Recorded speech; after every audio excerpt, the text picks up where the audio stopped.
nó chơi cái nào khẩn nhỉ? Sao cây nó sẽ sao rồi? Chua cái gì nó chả rồi. Cây nó. Chua cái chả rồi. Cây bông rồi đấy. Mình gá, mình gá. Mình sẽ minum, saya kan. Đây đâu. Mày ngã tại đấy. Ngã được đấy. Em xem chân vào hồ em sẽ. Nông nghiệp mà đó, chỉ xem rồi đấy.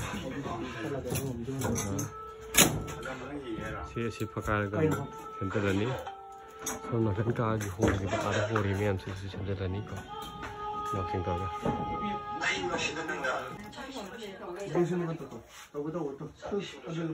아니 나 옆으로 가져갔다. À.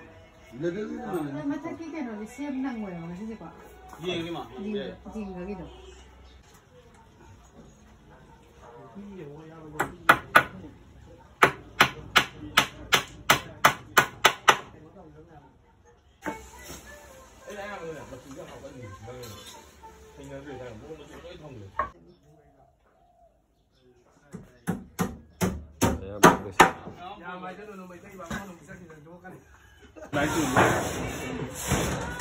그 손님 열어야 돼.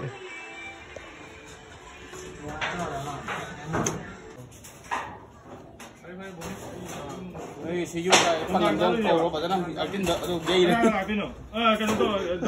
이 샌들리 이렇게 나오면 미간 줄여야지. 처음 살 때가 나오면 쉬우지. 막상냥. 난 소에 맘매우지. 가면 뺐더니 거의 가용 타가라. 윤도 중에 시한데. 힘도 중요한데.